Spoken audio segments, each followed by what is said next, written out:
Hi everybody, welcome back to a brand new episode of Movies Off the Shelf, and today we're talking about another legendary director, may he rest in peace. We're talking about the only guy, David Lynch. The late, great Yes, Lynch, yes. And where shall we start? I've known David. I've watched David Lynch movies and TV shows for about the last maybe 20 years of my life, maybe more. When did you first get into? When did you first come across his work? The first movie I ever saw was Blue Velvet. And I was really young. In fact, even more, I think I was really young. I'll never forget, like, it was the VHS days. Yeah. And I'll never forget my mum's friend, her husband gave me a loan of, he had this video collection on the wall, kind of just like this, sort of all videos, maybe even bigger. And he was like, you ever seen the exact same cover? He's like, have you ever seen this movie? And this is what the cover was. Yeah. And my mum was like, oh, I don't know. Like, my mum knows nothing about movies. So she was like, oh, that looks... Is there a motive? That looks like... Women on the front. Erotic. This might not be suitable. Yeah. She's like, oh, I don't know about this. I don't know this. He's like, take this home and watch it.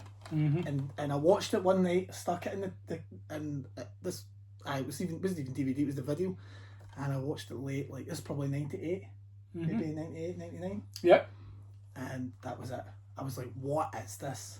And because like, if you watch it late at night when it's dark outside, and you're just like, your lights are kind of half on, half off, it's just, and that opening with the curtain blowing, the blue velvety curtain, and then it starts off with like the garden, everything's all rosy, and the bin men waving, and everything's all happy, and then all of a sudden you go into this like dark ground where all these bugs are like living. And I remember what am I watching? And that is like supposed to be the underbelly of this, and just the way he shot it. Now, I've watched this film now several times. You've only watched it once. It does repeat viewings. It gets better. Right. And just that whole like murder mystery aspect of it was very, very David Lynch. Now, he does do films that are similar to other films he's done, kind of, but I think this is maybe because of the fact that Dennis Hopper's return to film. You know about this? This was Dennis Hopper's, that and Texas Chainsaw Massacre 2, which we talked about last episode. This was Dennis Hopper's sort of return to form. Coming back into the loop after his drug rehab thing for the last 6 years or something. So you just say that's your favourite David Lynch film? I'm putting you on the spot. Or maybe answer that at the end.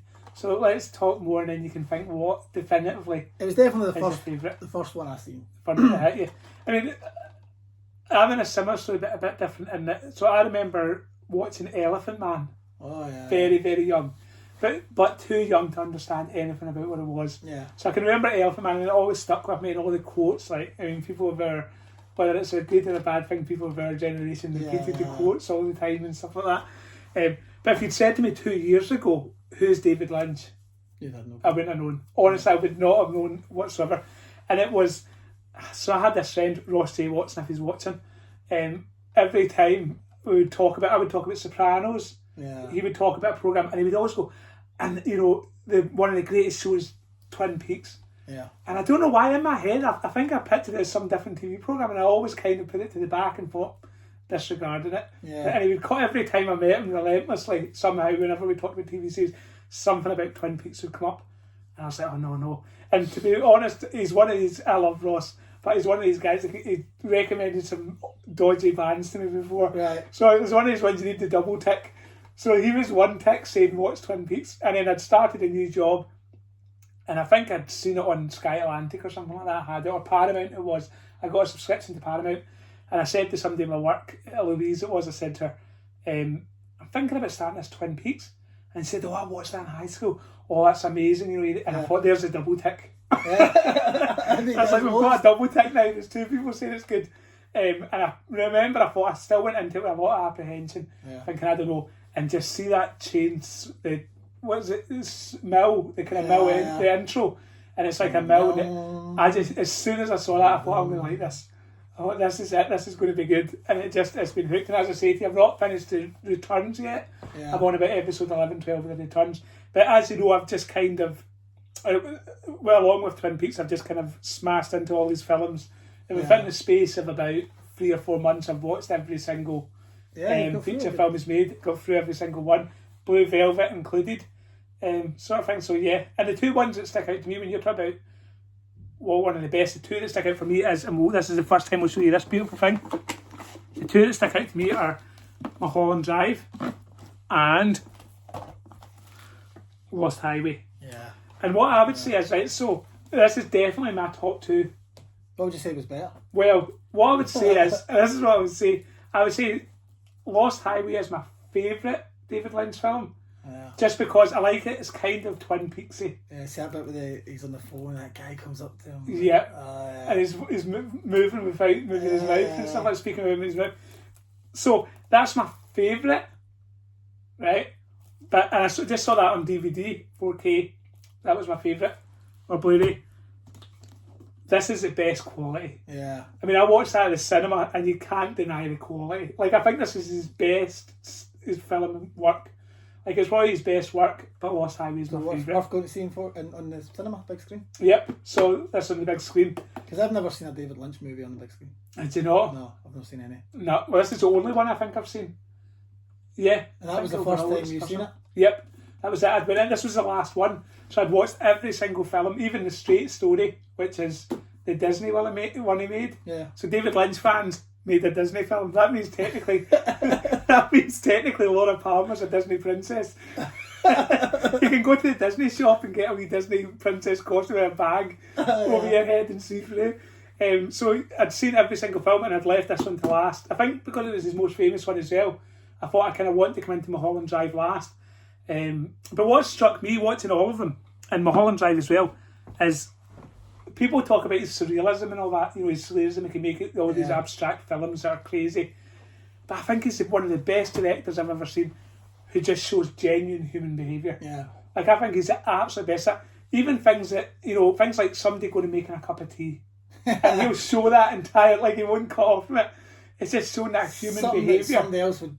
Yeah, would cut away from. Yeah. And suddenly it just shows it, and it's that human behaviour. Somebody tipping the tea bag in, he would draw on that for ages. Yeah, but because that's real life. Yeah. You know, it's almost, and you feel like you're almost watching real life, you're watching a real dream. You know, it's something that you've experienced. So I think he's one of the best directors at that, is showing real life, real humanity, real human reactions. I mean, one that sticks in my head now, in the Twin Peaks Return that I'm watching at the moment, is, and I don't want to give away any spoilers, but it's the scene with the child. Oh yeah. And you know the one I mean. It's a very shocking scene with the child, and all these people. There's all this reaction to it, and he cuts to Harry Stanton, and his reaction. He doesn't speak. He doesn't do anything. He just, and I don't know who's to credit for that. Is it Harry Stanton as the actor, or is it David Lynch as the director? I don't know, but it's just the most beautiful. Like, it is the human reaction. Do you know what I mean? It's just perfect. It's just an absolute perfect reaction to that situation. And he does it effortlessly. So I don't know, is that David Lynch or is that Harry Stanton? I don't know. Could be about both. Yeah, probably about both. They're a good team. That's why they did it together for so long. So what would you put in front of the other?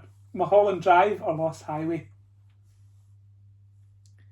You're probably right. Like, when you come to quality about Mulholland Drive's quality's a bit better. But I like Lost Highway so much. Yep, it's fun. I don't know if fun's the right word, but it's a Lynchy type film. And another one I actually don't have here in the set, believe it or not. Yeah. Because I never ever picked up, and I think I'm waiting for it to come out in standard release in some kind of 4K or what have you. Is what's it called? The one he did with Laura Dern and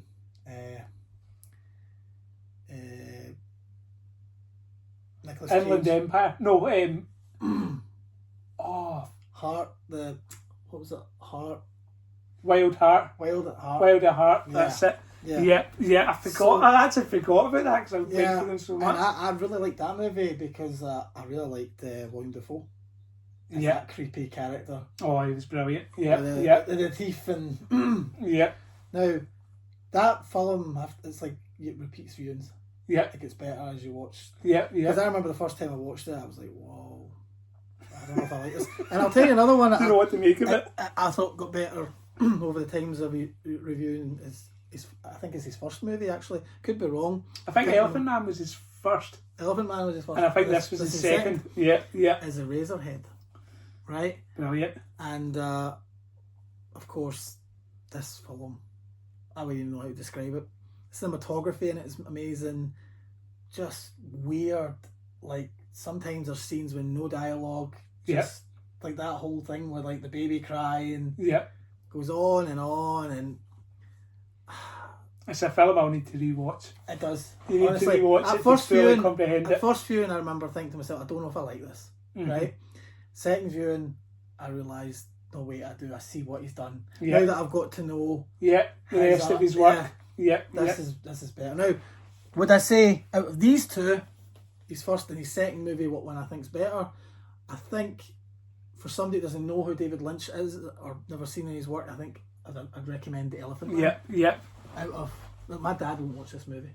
My dad's watched this movie once and thought I'm about the same. Thought it was so disturbing. As I say, I watched it as a child and I've revisited every single one of his movies, and I'll tell you now, I haven't rewatched The Elephant Man. Well, I'm too scared. It's too. I reckon you should. It's too tragic. It is tragic, but John Hurt is so good at it. Yeah. And you've got.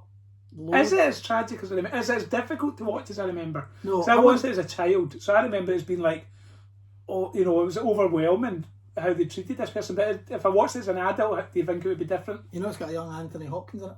No, I didn't know that. He's his doctor. Oh, right. So when you watch, you go, he's looking young. Yeah. Anyway, I wouldn't say, it is tragic, right? If you know the story, it is tragic. I'm not saying it's not, right? Yeah. But it's just so good. It's so good. You need to watch it. Is it more tragic than David Lynch's other work? Kind of. This is a true story. Yeah, I suppose it hits you to that. So I would say, yeah. But is it more difficult? Another way to put it, is it more difficult to watch than a different David Lynch movie? In a sense, but we're living in a world where we know what all these diagnoses and things like that are. People have loads of different problems now. You know, that we've got names for. You know, it's dyslexia, it's this, whatever it is. And he just had these cancer growths. Right? But people would treat him like it was some kind of a monster. But it's John Hurt is really and Anthony Hopkins is good in it as well. So I would say that if you really had to pick one. Of the first two. If you want to know what David Lynch is really like, deep dive into Eraserhead. Do you know, I've heard a beautiful quote from David Lynch, and I like this because I hate, in Hollywood and stuff, you can have an ego and you can put other people down and that sort of stuff. There's that competitive nature in all actors and all directors. And he was saying in an interview that one of the most beautiful moments that he's ever heard of, he'd not seen it but he heard of, was Stanley Kubrick. The great Stanley Kubrick said to his friends, come on up to my house, I'm going to show you my favourite film. Or no, I'm going to show you the best film ever made, I think. It was either his favourite film or the best film. What regards the best film, and he showed them Eraserhead. And it was David Lynch saying that, and he looked like a little child. He looked like a wee kid who's been told by his dad he did a good job. Like you could see the sparkle in his eyes when he said Stanley Kubrick said his favourite film is Eraserhead. So it's beautiful. It's a beautiful moment to be that vulnerable. To say, that means something to me. Because we definitely lost one of the best directors out there. Really. When you look at his work, every film's different. So I mean, from Dune as well. Do you know what I mean? It's just every film is entirely different. Well, that's another controversy. This is a controversy film. Now that we've got the two Dunes by. So, Dune, David Lynch's Dune, a lot of people didn't like this. I actually have fun with this. I really enjoy it. I think it's kind of David Lynchian. It's because it's part. I think it's got two books. No, it's one. It's one massive book. Yeah. He's just combined it. But I'll still say this is when at the time we had no other Dunes. This is the best Dune. This is very, very good. It's better than no Dune. I was surprised in that. You know, because I'd seen the other Dunes first. I'd read the Dune book, and to be fair, I mean, I would say that the newer Dunes are much more closer to what the book is. Yeah. Whereas, and I wouldn't criticise Lynch for this. Whereas this is more Lynch imagining his own world. It's got a lot more kind of Lynch. A David Lynch effects. Yeah, it's got much more. It's his world. So it's one of those things. Do you like it if it's close to the original text, or do you like somebody who has original ideas? Exactly. So I mean, and it's that debate over what's better. So I think definitely 100%. But this is, and of course we come to the Twin Peaks. We have to mention these. Obviously, you've talked about what you thought of Twin Peaks when you first saw them. What did you think of? I don't think we've ever spoken about this yet. So, what did you think of Twin Peaks Returns? Because I understand. I don't know anything about the reaction at the time, but I understand it was quite controversial with some people because it's drastically different. Right. I'll tell you what I think about these two. Right. Yeah. So David Lynch's original Twin Peaks. Right? Yeah. He was, how should I say, handcuffed at the time. Oh, right. To air what is allowed to air, you know, take that away. You're allowed to show us that. There's a lot of studio intervention. Yeah, I mean, this is early 90s. Yep. Right? Yep. And there's some people in this, some cast, when you look at them, you go, oh, they're so young. And then when you get to this, they're so old. Now, we've lost a lot of people. When we get to this, there was a few people just as they could make this and then they passed away. Yeah, for example, the lady with the log. Yeah, she died just after this. Unwell, and they filmed that in her house. Yeah, you could see she was not well. They filmed all the scenes in her house, which again is a measure of the man. They went to her house and set a camera up so she could take part in it. We lost David Bowie. Yeah. Who also appeared in the movie. Yeah. Who has a wee kind of... There was and Bob died of AIDS. Yeah. Before this came out, so you've got... Spoiler alert, you've got Cooper Bob. Yeah, so rather than Bob. We lost a lot of people, but by the time he got to making this, all the censorships were... He was set free. He was, yeah. So this is what you would have got. This was a real vision, you think? This more authentic to him. This is probably why he won. It was a limited series. Yeah. To get the handcuffs off him. What did you think of Fire Walk With Me? A movie, I was going to mention that. Because a lot of people found that controversial. Yeah. Because, as I say, Twin Peaks was... I mean, it had its dark moments, but I think definitely that took it to a different level. Well, I'll tell you about what I think. That the Twin Peaks Fire Walk With Me, you need to watch the extras on that. Yeah, because that scene where like Laura, she was going to... Spoilers, if you've not seen it, you should watch it. It's an old movie. But exactly, if you've not watched it now, you deserve the spoiler. Yes, you should. Why are you watching this? The scene where she's getting strangled. Yeah, by her dad. Yeah. That's where it took the darkness to a different level. That entire scene. He wanted to put in like a pig's head or something. All right. And she said no. Yeah, that was the line. She drew the line. She drew the line because it was like some things were getting really like, and I don't think it was like a scene where Quentin Tarantino was like strangling. Yeah. It wasn't like that. No. You know? But it was just that drew the line for her having the pig's head. Yeah. She was. There was just like it was so many dark moments because she was screaming a lot. Yeah. But I actually enjoyed it. I kind of, to be honest with you, it kind of wraps it up, really. Do you know, I thought it was... Because I went into it, again, knowing the controversy of it, and I just thought it was like... It was almost, to me, watching Fire Walk With Me, it was like a Twin Peaks greatest hit. Yeah. It had basically everything you wanted. Yeah. Like, you know, it had David Lynch back. It had, you know, it was almost like everything you want from the two series, here it is in a film form. Yeah. You know, so I don't really understand why a lot of Twin Peaks would have been unhappy. I mean, I get that it's definitely darker, but... To me, I would have, if I'd watched the series at the time, I would have probably thought, this is brilliant. It's got, you know, it's a greatest hits. Whereas, I mean, the funny thing about this one is, and other people I know have watched have said that, is if Fire Walk With Me is the greatest hits of Twin Peaks, this is just like, as you say, this is Lynch set free. Yeah. So he's not giving fan service in this. No. Like, we can say that. No. He's not making this one for the fans. He's got a guy staring at a wall for ages, like... Exactly. All the, you know, anything you like. Did you like the cosy part of Twin Peaks that's in a mountain, you know, village that's, or a town and is secluded? Well, now this is in New York. It's in across the whole of America. Yeah. So, I mean, so this is just, I'm doing what I want to do. I don't care about fan service whatsoever. Sort of thing, and I like that. I respect that about anybody who's willing to, you know, put their two fingers up to the fans and say, I'm going to make what I want to make. Yeah. You know, you've got to respect that.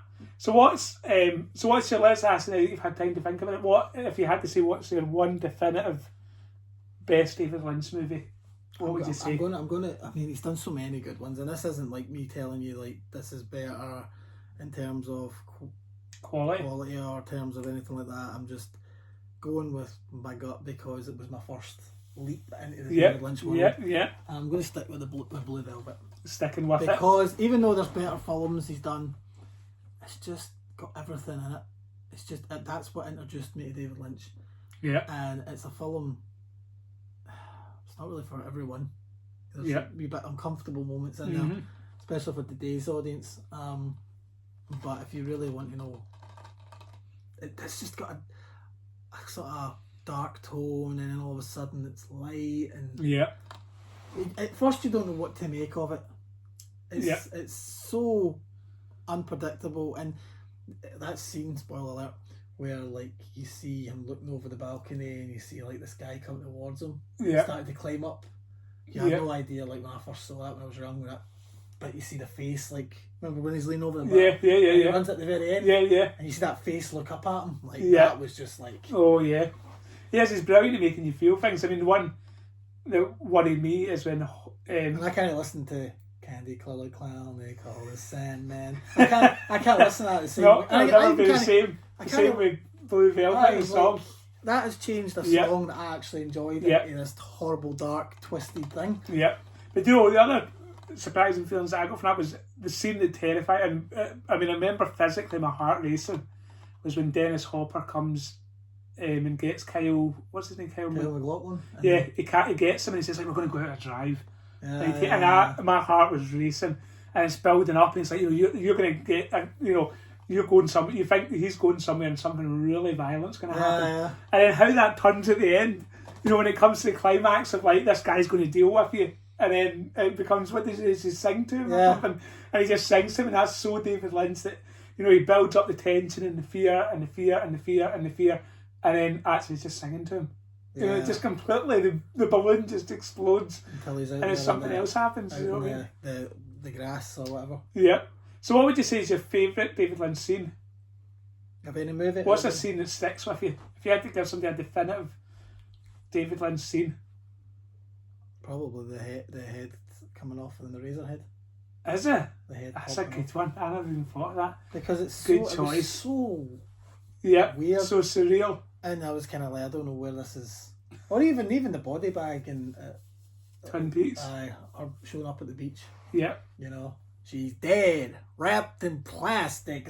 So many iconic Yeah. And it's amazing thing with Twin Peaks is it feels like you're watching a soap. I know. And then something serious happens, it snaps you out of that. And that's something he's very good at as well.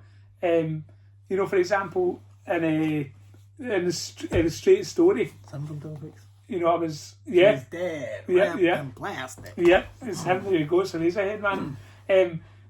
You know, but I remember watching the Straight Story, and I thought, because you know he always has that shock value. That's something we've not really spoke about. But David Lynch is, you know, I call it the punch in the gut.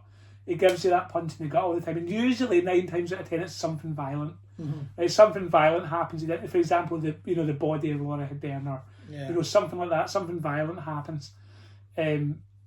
And I thought, when I was watching the Straight Story, I thought, where's that punch in the gut going to come from? Because this is like a Disney film, and it's like a you. And the punch in the gut, have you seen the Straight Story? Well, the punch in the gut of it is that he speaks about his daughter, who kind of has a stutter, and she kind of repeats herself. And then he talks throughout the film about the fact that people his daughter's very clever, but people think that she's, you know, maybe got learning difficulties, or there's something there, but that isn't there. And I remember this, and I was watching it with Debbie, with my wife, Debbie, and she's thinking, what's going on here?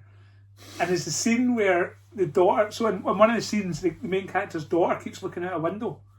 And you know what David Lynch is like, it doesn't cut. So she's just looking out a window, and she's just watching our garden, and she's watching kids run back and forth, right? And it shows you that for about 4 minutes or something like that without cutting away. And you're thinking, what does this mean?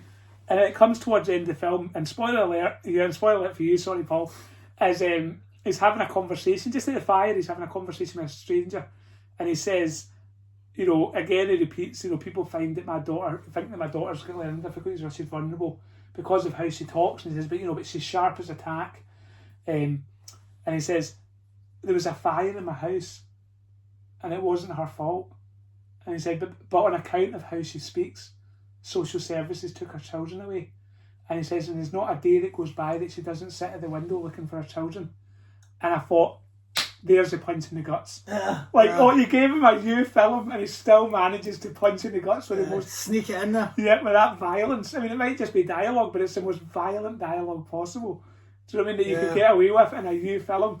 So, and I looked... So Debbie was, fed up with the whole film. I remember that scene. I looked over to her and she had tears running down her eyes. Oh. And I thought, he's punched in the gut.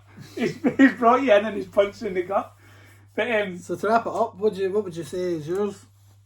I would stick with Lost Highway. I'm sticking with Lost Highway as the best.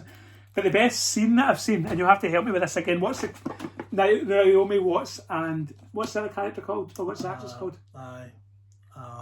Whoever it is, the other actress that's in it with Naomi Watts and Laura Harring. So there's a scene, and this is my favourite David Lynch scene. And it's because, again, it's about how does he control how you feel. And I think one of the things he's amazing at is filming women. I think he's one of the best directors at filming women and showing you women. And there's a scene in this one, and you'll remember it, where Naomi Watts is sitting at a dinner table. And it's like there's about 8 people there. I think they're at the director's house or the actor's house or something. Justin Frey's house or whatever. And Naomi Watts is sitting there, and they've had a kind of fallout, her and Laura Harring. And she looks over, and so you see Naomi Watts looking over, and the camera is her eyes, and you watch Laura Harring, and she's like giggling, and she's talking to the person beside her. Yeah. And she's like flirting with the person beside her, basically. And she's looking up at Naomi Watts, and she's flirting a bit more, and then she's looking up at Naomi Watts, and it hurts. Oh. See, when you watch it, when you're watching it, you hurt. Yeah. Like, that's how good he is at filming that you actually hurt. So that is the Naomi Watts party table scene is my definitive favourite David Lynch scene. Well, it wouldn't be a proper show if we didn't do some kind of unboxing, so we're going to unbox. Oh, nice. Lost Highway, which my choice. Yes. I don't know even why I bought this months ago, but I don't know why I never. You've been waiting for this show. That's probably what it is. And a lot of them I don't unbox because I've not watched them yet. Oh, nice. You wait until it's ready. So I'll wait until they're ready to watch in case I forget. Look around you. Yeah. You know what I mean? It's there. So this is the Criterion version in 4K, which comes with a lot of extras. Look at the extras. Oh, wow. It is. It's about half of its back cover. Yeah. It's just the extras. So you get the Blu-ray and the 4K, plus it comes with a nice poster or booklet. That's a booklet. Uh-huh. Lost Highway. A blur. Yeah. Oh, fantastic. Yeah. A comprehensive book. Yeah, this is something I'd probably will go to pictures to see if it was going on. Yeah. I'd love to see it in the cinema as well. Also. But no, thank you for that, Paul. No worries. So there we go. Thank you, I haven't dived into, before we end this, the Lynch documentary that I got. I've picked this up at HMV, haven't dived into it. I've not opened it yet, but yeah, I just don't feel like it's time to open until I was going to watch it. Yeah. Because I don't have much to say. I've seen Lost Highway before. Yeah. So I'll give this a watch and see what it's like. Definitely. So yeah, guys, thank you very much for spending the time with us for David Lynch. We will talk about more things down the pipeline. Yeah, we'll probably refer back to him often. Yeah, some of our films and some of our favourite films. Eventually, at some point, you run out of certain topics. Well, I don't know how you can run out of certain topics, but yeah, thank you very much. Don't forget to hit that subscribe button, that like, comment and share. Let us know what's happening, and till next time, guys, all the best. Take care.